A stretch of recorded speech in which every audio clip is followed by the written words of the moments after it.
اعوذ باللہ من الشیطان الرجیم بسم اللہ الرحمن الرحیم وَإِذَا حَضَرَ الْقِسْمَةَ، اور جب وراثت کی تقسیم کے وقت حاضر ہو جائیں، پہنچ جائیں، اولو القربہ قرابت دار قریبی رشتہ دار، والیتامى اور یتیم، والمساکین اور مسکین لوگ، تو فارزقوہم منہ، پس تم دے دو ان لوگوں کو منہ اس وراثت میں سے کچھ تھوڑا سا، وقولوا لهم قولا معروفا، اور بات کرو تم ان لوگوں کے ساتھ دستور کے مطابق، قولا معروفا معقول بات ان کو کہو،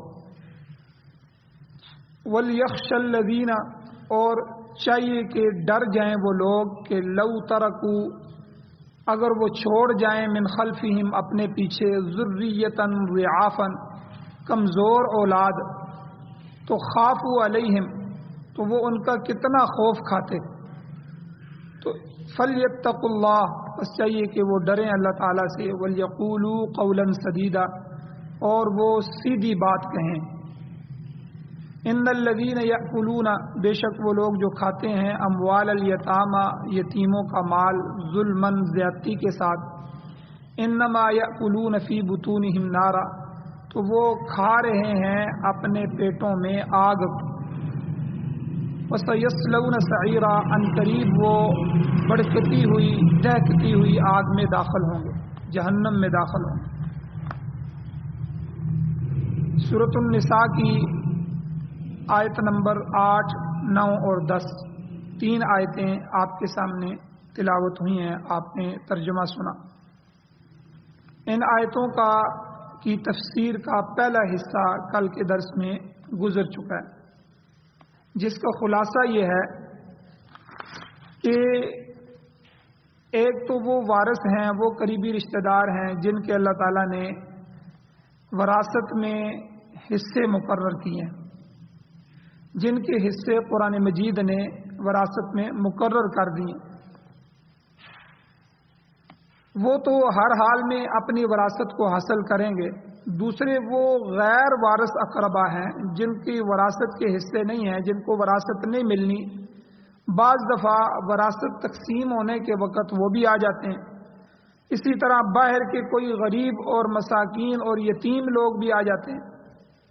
تو اللہ تعالیٰ نے تقسیم وراثت کے وقت اگر یہ لوگ آ جائیں اور یہ موجود ہوں تو اس وقت ایک حکم بیان کیا تھا کہ وَإِذَا حَضَرَ الْقِسْمَةَ أُولُو الْقُرْبَى، کہ جب تقسیم وراثت کے موقع پر اگر قرابت دار آ جائیں، والیتامى والمساکین، یتیم اور مسکین بھی آ جائیں، تو فارزقوہم منہ، آپ ان میں سے تھوڑا بہت ان کو دے دیں۔ تو اس حکم کے بارے میں کل تفصیل بیان ہو چکی ہے کہ یہ حکم وراثت کی تقسیم سے، وراثت کے احکام آنے سے پہلے تھا، کہ جب تک وراثت کے مفصل احکام نہیں آئے تھے۔ اب جو ہے یہ حکم مستحب کے درجے میں، اگر آپ دینا چاہیں تو ٹھیک ہے دے سکتے ہیں، نہیں دینا چاہیں تو عام فقیروں غریبوں کو وراثت میں سے نہیں دے سکتے، وہ آپ کا حق ہے۔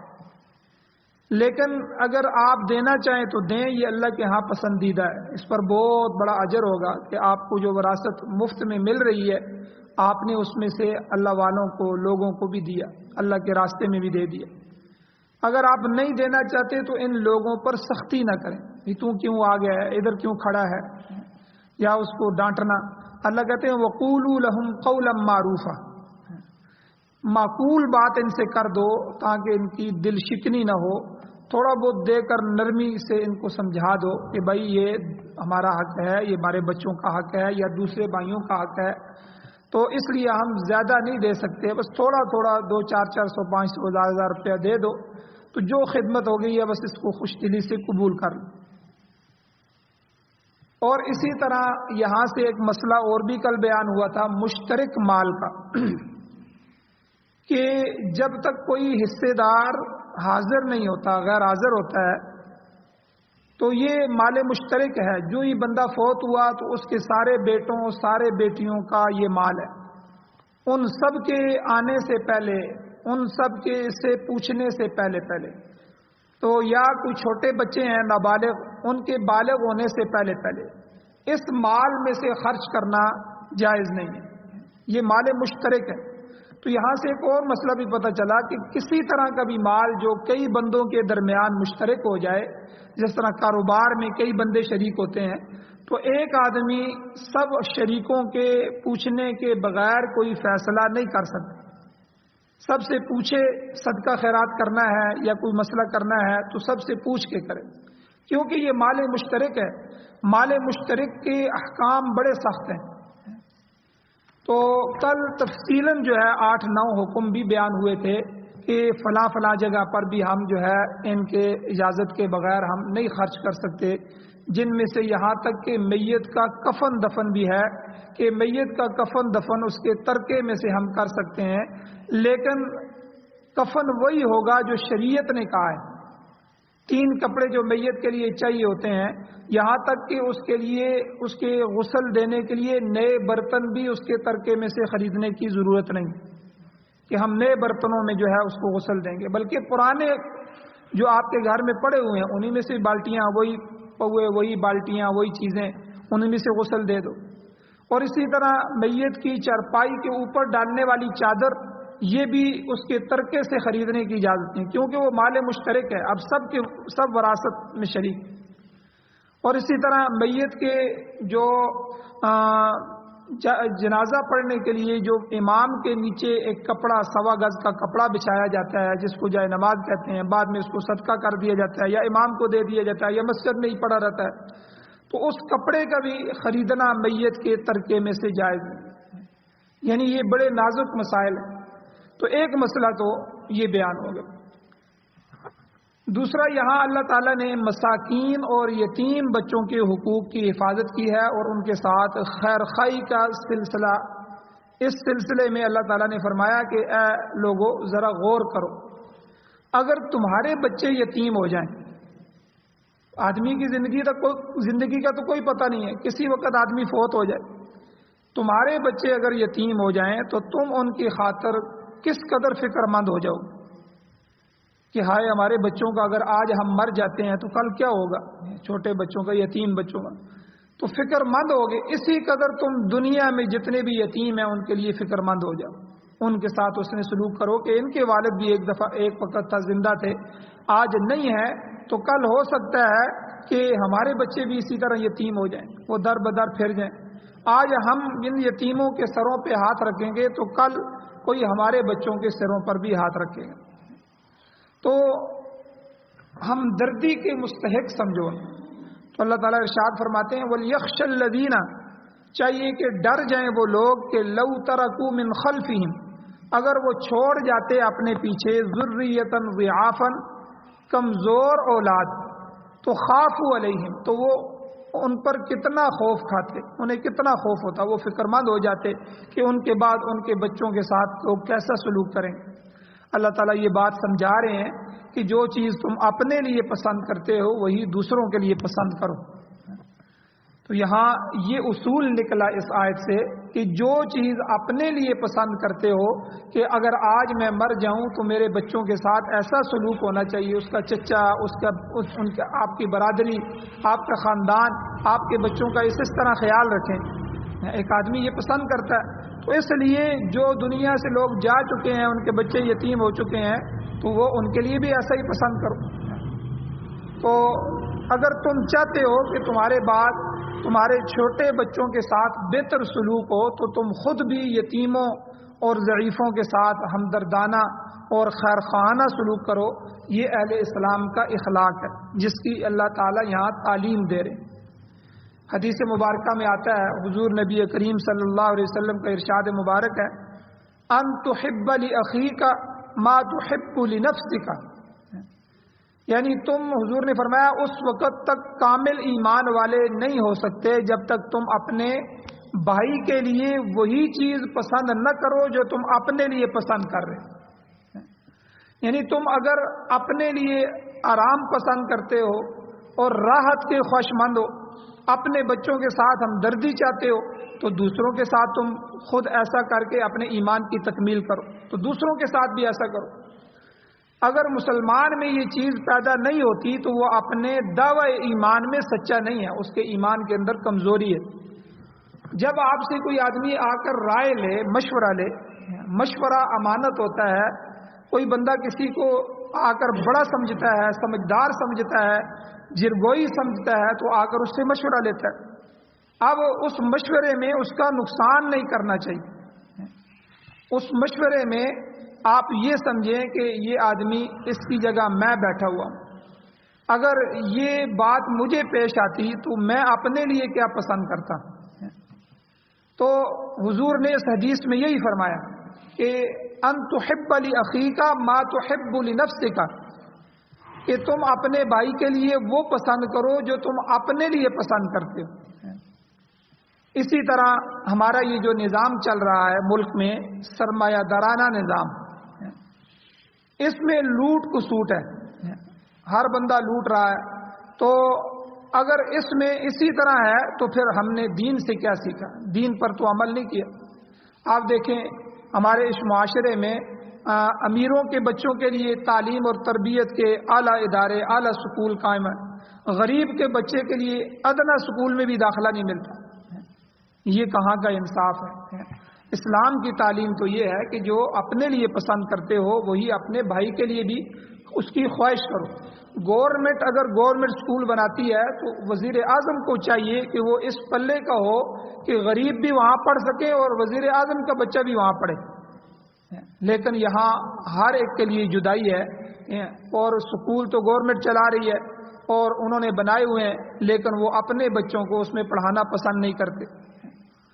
تو یہاں گویا کہ اخلاق کی بھی تعلیم دی گئی اور اصول اور قاعدہ اور ضابطہ بھی اللہ نے بیان فرما دی کہ جو اپنے لیے پسند کرتے ہو وہ اپنے بھائی کے لیے پسند کرو۔ ایک جملہ ہے حضور نے ارشاد فرمایا، اس جملے میں اللہ کے نبی صلی اللہ علیہ وسلم نے پوری معاشرت بیان فرما دی۔ معاشرے میں اگر رہنا ہے تو معاشرے میں آپ کے ساتھ بہت سے لوگ اٹیچمنٹ ہوں گے، آپ کی اولاد ہے، آپ کے بھائی ہیں، آپ کی برادری ہے، آپ کا محلہ ہے، پوری انسانیت آپ کے ساتھ ہے، تو ہر انسان کا بھلا کرو۔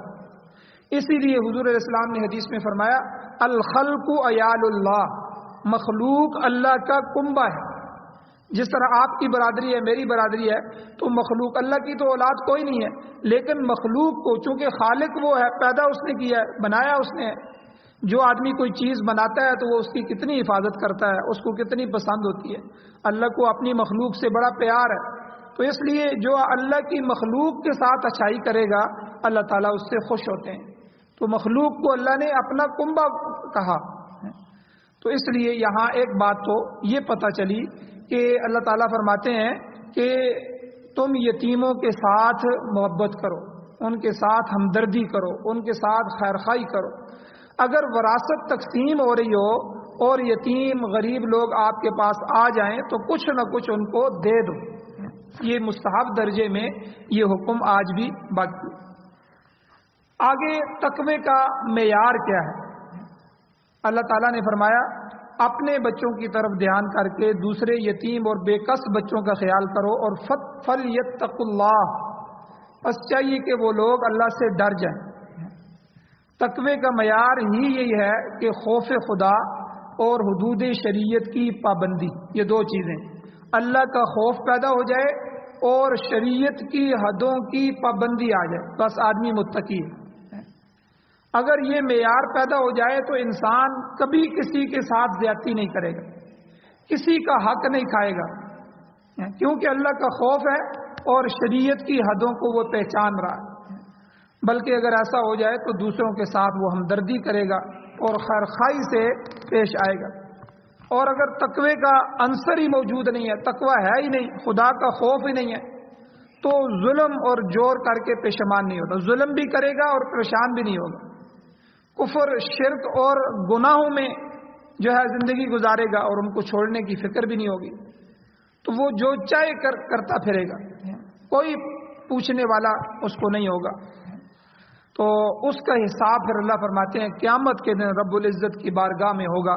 اسی لیے فرمایا اللہ تعالیٰ نے وَلْيَتَّقُوا اللَّهَ، اللہ سے ڈرو، وَلْيَقُولُوا قَوْلًا سَدِيدًا، اور سیدھی بات کرو، زیادتی والی کوئی بات تم نہ کرو، خاص طور پر ضعیفوں کے. جو تم سے ضعیف ہے، کمزور ہے، اب خاوند کے سامنے بیوی کمزور ہے، اب اس پر ہاتھ نہ اٹھاؤ. اسی طرح اولاد کمزور ہے، ان پر ہاتھ نہ اٹھاؤ. برادری میں سے یا غیر برادری میں سے کوئی آدمی کمزور اور ضعیف طبقے میں سے ہے اور اللہ نے آپ کو عزت دی ہے، عہدہ دیا ہے یا طاقت دی ہے، تو اس کا غلط استعمال نہ کرو. تو یہاں سے یہ بھی نکلتا ہے وَلْيَقُولُوا قَوْلًا سَدِيدًا کہ ہر بندہ سیدھی بات کرے، کسی کے ساتھ زیادتی نہ کرے. خاص طور پر یتیموں اور اللہ تعالیٰ نے کمزور لوگوں کا، غرباء اور یتیموں کا خیال رکھنے کا حکم دیا کہ ان سے تیز اور تند اور تلخ بات نہ کرو، تیزی سے بات نہ کرو، ان کو حقیر سمجھ کے بات نہ کرو. کوئی ایسا جملہ نہ کہو کہ جس سے یہ سمجھ آ رہا ہو کہ آپ تکبر کر رہے ہیں اور ان کو حقیر سمجھ کے ان کے لیے حقیرانہ جملہ کہہ رہے ہیں. بلکہ اللہ نے فرمایا وَلْيَقُولُوا قَوْلًا سَدِيدًا، معقول بات کرو، ان کے ساتھ ہمدردی اور خیر سگالی کے جذبے سے بات کرو، ان کی حوصلہ افزائی کرو. اس سے تمہیں بھی فائدہ ہوگا اور دوسرے مسلمانوں کے لیے بھی دنیا اور عاقبت میں اور آخرت میں فائدہ ہی فائدہ. آگے آخری آیت میں اللہ تعالیٰ نے حرام کھانے کی جو سزا ہے اس کو بیان فرمایا. اللہ تعالیٰ فرماتے ہیں کہ یتیموں کا مال ناجائز طریقے سے کھانے والوں کے لیے بہت بڑی سزا ہے. کیا سزا ہے؟ اللہ فرماتے ہیں ان الذین، بے شک وہ لوگ کہ یأکلون اموال الیتامى، جو یتیموں کا مال کھانے والے، ظلماً، ظلم کرتے ہوئے، ناجائز طریقے سے. جائز طریقے سے کیا ہے وہ پیچھے بیان ہو چکا ہے. جائز طریقے سے یہ ہے کہ آپ اگر بڑے بھائی ہیں یا چچا ہیں، ٹھیک ہے، اور آپ کے کفالت میں، سپردگی میں بچے آ گئے ہیں یتیم، تو آپ ان کا مال آپ جو ہے اپنے پاس رکھیں، سنبھال کے رکھیں، ان پر گواہ مقرر کر لیں کہ بھائی یہ میرے بھائی کا مال تھا اور یہ اتنا اتنا مال ہے، اتنا بینک بیلنس ہے اور اتنی چیزیں ہیں، یہ ان بچوں کا ہے، جب یہ بالغ ہو جائیں گے میں ان کے حوالے کر دوں گا. اب انہوں نے کھانا تو کھانا ہے، تو اللہ تعالیٰ نے فرمایا اگر آپ کے پاس وسعت ہے تو آپ انہیں اپنی طرف سے کھلائیں، وہ آپ کے بھتیجے ہیں، آپ کے اپنے. اگر آپ کے پاس وسعت نہیں ہے تو آپ ان کے مال میں سے اتنا لے سکتے ہیں کہ جتنا ان کا حق ہے، جتنا ان پر خرچ ہو رہا ہے. اگر 200 روپے کی سبزی پک رہی ہے تو آپ کا پورا گرانا ہے، تو 2 بچے یتیم بھی ہیں تو آپ 40-50 روپیہ اس میں سے ان کا بھی رکھ سکتے ہیں، چوتھا حصہ ان کا بھی رکھ سکتے ہیں. تو یعنی اس طرح بھی اجازت ہے. اور دوسری بات کہ اگر آپ ان کا مال تجارت میں لگا رہے ہیں تاکہ ان کا مال ضائع نہ ہو، تو آپ اپنی مزدوری، جس طرح کوئی اور بندہ مال تجارت میں لگاتا تو وہ اپنے دن کی دہاڑی مزدوری لیتا ہے، اتنی بھی شریعت نے اجازت دی. تو یہ ظلم نہیں ہے. صحابہ پریشان ہو گئے تھے کہ ہم یتیموں کی پرورش کرتے ہیں تو اس پھر ان بجائے ان کے مال خرچ ہونے کے پھر ہمارا مال خرچ ہوگا، ہمارے حالات تو پہلے ہی خراب ہیں. تو اس لیے اللہ نے وہ احکامات پیچھے بیان فرما دیے، ان کی تفصیل گزر ہو چکی ہے. لیکن یہاں فرمایا کہ جو یتیموں کے مالوں کو ناجائز طریقے سے کھاتے ہیں، ان کے کم خرچے کو زیادہ ظاہر کرتے ہیں. جہاں تھوڑا خرچہ ہوا ہے وہاں 100 روپے ہوا تو 1000 روپے لکھ رہے ہیں. ان کے کاروبار میں اگر مال لگایا تو اس میں ڈنڈی مارتے ہیں، یا ان کا مال اپنے مال کے ساتھ ملا کر ہیرا پھیری کرتے ہیں، کسی طریقے سے بھی یتیم کو نقصان پہنچا رہے ہیں. تو ایسے لوگوں کے متعلق اللہ نے فرمایا کہ وہ یتیم کا مال نہیں کھا رہے. انما یأکلون فی بطونہم نارا، وہ اپنے پیٹوں میں دوزخ کی آگ ڈال رہے ہیں، وہ آگ کھا رہے ہیں. حدیث شریف میں آتا ہے حضور علیہ الصلوۃ والسلام نے فرمایا قیامت کے دن بعض لوگ اپنی قبروں سے اس حالت میں نکلیں گے کہ ان کے منہ سے آگ کے شعلے اٹھ رہے ہوں، ان کے منہ سے آگ نکل رہی ہوگی. آپ نے یہ بیان کرنے کے بعد فرمایا کیا تم نے قرآن پاک میں یہ نہیں پڑھا؟ حضور نے پھر یہ آیت پڑھی انما یأکلون فی بطونہم نارا، کہ یہ لوگ دنیا میں لوگوں کا مال ناجائز طریقے سے کھا کر اپنے پیٹوں میں آگ بھرتے تھے. اب وہ آگ حضور نے فرمایا ظاہر ہو رہی. تو اس لیے ہر چیز کے اندر ایک تاثیر ہوتی ہے. جس طرح ہم کھانے میں کہتے ہیں جی گوشت گرم ہوتا ہے، فلاں چیز ٹھنڈی ہوتی ہے، اس کی تاثیر گرم ہے، تو حرام مال کے اندر تاثیر آگ کی ہے.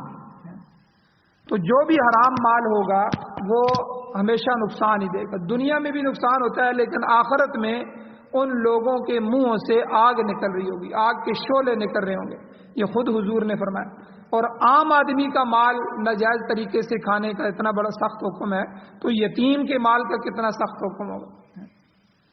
اور اسی آیت سے مفسرین نے ایک مسئلہ اور بھی بیان فرمایا کہ وہ کہتے ہیں یہ مسئلہ بھی یہاں سے نکلتا ہے کہ یتیموں کے ساتھ ظلم اور زیادتی کرنا یا ان کے حقوق ضائع کرنا اور ان کی حفاظت اور سرپرستی سے اپنا ہاتھ اٹھا لینا، کیونکہ اگر آپ ان کی سرپرستی نہیں کریں گے تو یتیم تو بگڑ جائیں گے، ان کا والد تو ہے نہیں، ماں تو گھر میں ہوتی ہے، وہ باہر نشے کے عادی ہو جائیں گے اور خراب ہو جائیں گے.